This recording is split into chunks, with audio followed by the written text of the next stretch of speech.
Yeah, that Washington game was a bummer, and I'm not going to sugarcoat that. It's something that really should kind of sting with these guys. At the same time, 7-2-1 over the last 10 games, and something else, too. Something else that's a real positive. Good morning to you. Good Thursday morning. I'm Dejan Kovacevic of DK Pittsburgh Sports. This is Daily Shot of Penguins. It comes your way bright and early every weekday. If you're into football and or baseball, I also happen to offer daily shots of Steelers and Pirates in the same place that you found this. The Penguins are in Boston. They'll be taking on the Bruins tonight. That's a 7:08 p.m. face-off at TD Garden. You can bet your life that Alex Nedeljkovic will be in goal. And you can bet you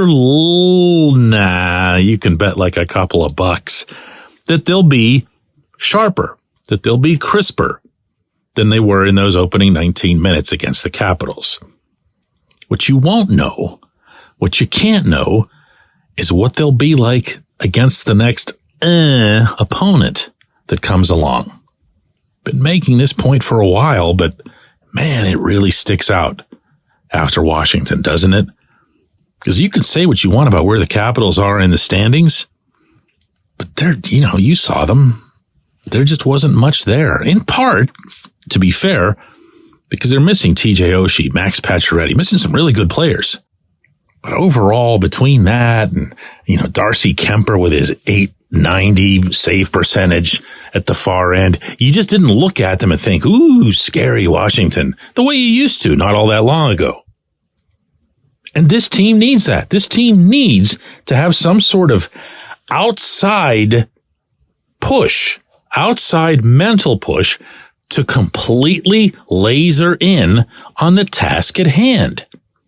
Look, I don't enjoy analyzing hockey from the intangible standpoint. I really don't. I'd much rather come up with, the breakouts are this or that, the forechecks are falling apart, and or they're great.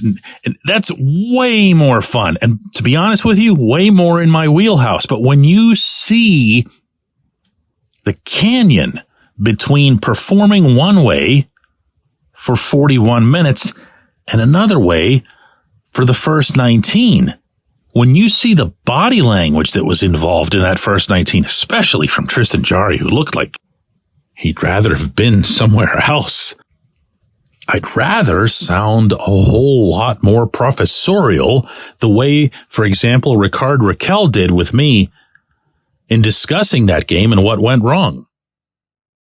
I think that's when we're tough to play against, and when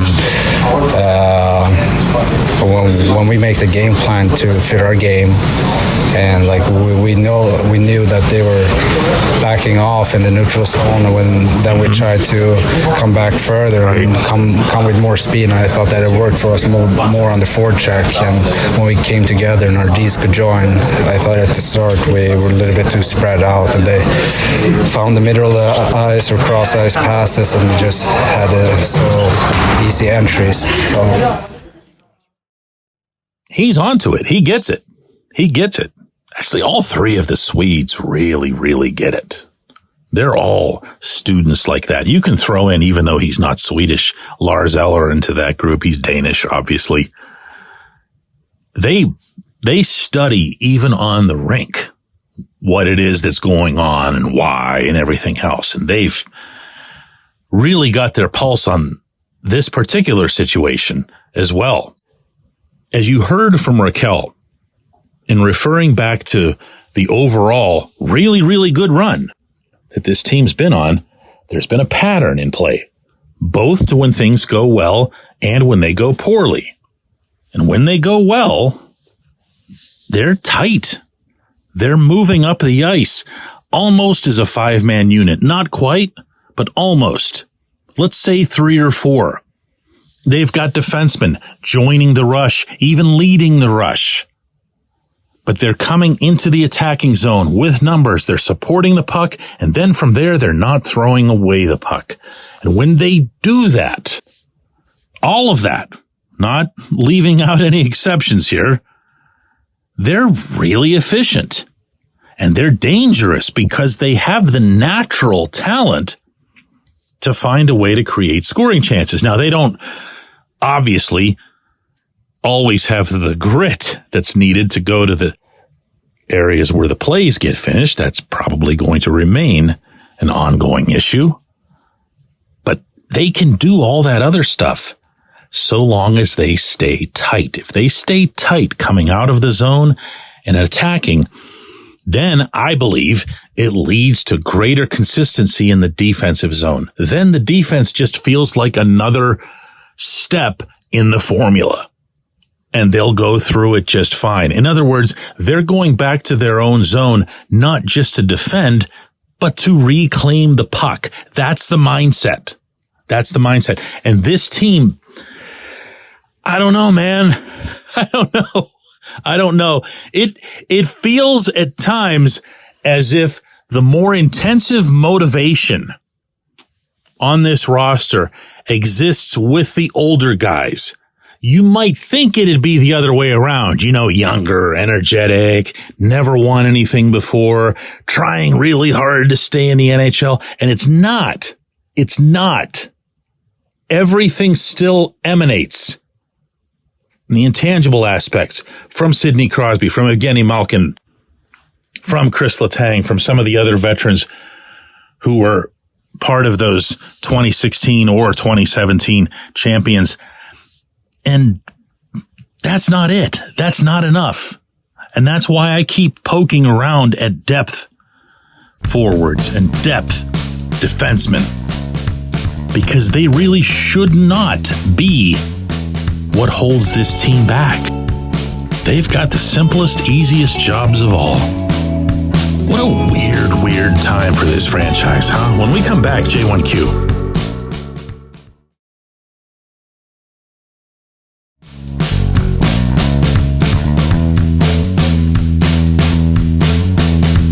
Today's J1Q comes from Jason, who says, yeah, DK, we can go on a run and we can sneak into the playoffs. We can tread water for a season or two, but Sidney Crosby can't be expected to carry this team every single game. We need to build this team through the draft, right? Get younger and faster. And it's going to take a few years, but I think building the team up is better than patching the current team over for the next few seasons.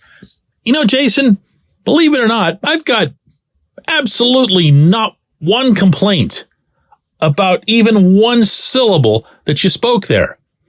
In theory, in concept, you're correct.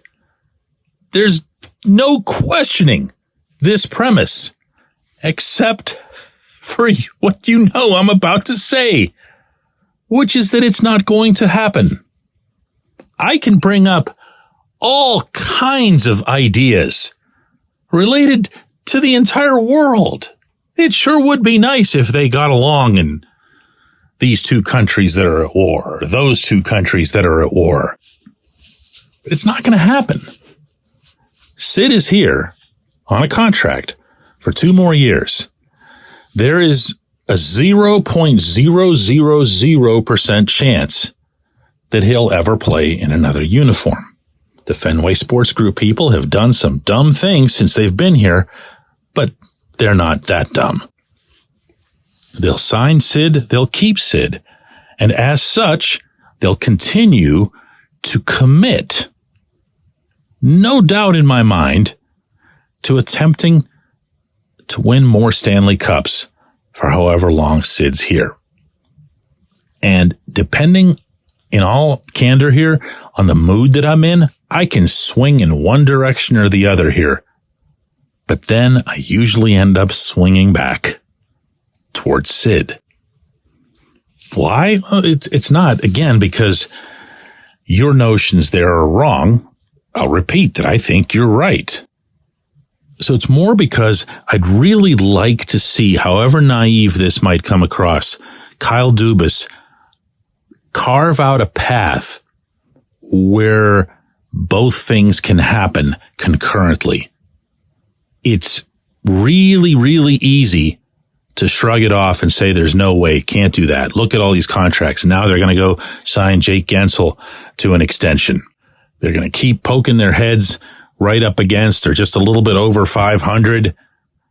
And any time for the remainder of Sid's career, that they get close or think that they're close, all of us, and I am no exception to this, are going to say, well, go for it. Move the first round pick, move the second round, or do whatever you got to do here because we got to get Sid one more cup, and you're going to do that. They're going to do that. They're not going to hold back on that. Not one of them. Not one of them is built that way, and I can even include Dubas because a lot of the moves that he made in recent years with the Maple Leafs. But the example that I often cite, and today's a good day to do it again, is Boston. I love, even though the Bruins weren't able to get that one last cup for Patrice Bergeron and David Krejci and Zdeno Chara and Tuukka Rask and those guys who made the Bruins multiple-time champions earlier in the past decade. But they gave themselves multiple runs, multiple ways in which they could have done it. Maybe never more so than last season. They just happened to run into a team that ended up becoming a legit buzzsaw. Between Sergei Bobrovsky and Matthew Tkachuk, they just hit the Panthers at the wrong time. But if you look at the Bruins roster, and even tonight, keep it somewhere in the back of your mind who these guys are, how old they are, how long they've been around, and how much more of an impact they can still have over time, because they're not just about David Pastrnak and they're not just about Brad Marchand. There are good players there. I'd like to see the Penguins continue to keep their draft picks to make sure that they get themselves a Braden Yeager type, or one or two of those in a given draft every year. Keep building the farm. Stop looking down at Wilkes-Barre Scranton and saying, oh, here's this dude who was on New Jersey's fourth line last year. We should bring him up. No, man, get some real prospects. Make them better. Instill longer-term hope. Take some of that burden off the captain. Let the captain feel the way Bergeron did in Boston over the past, 3-4 seasons. Bergeron never, you could just tell, felt like or acted like he was the guy in Boston. He was a guy. He was a great guy, but a guy with the Bruins. That can happen here. That can happen. But it's going to involve some patience and stubbornness and self-reining, I guess you could say. I appreciate the question. I appreciate everybody who listens to Daily Shot of Penguins. We're going to do another one of these tomorrow.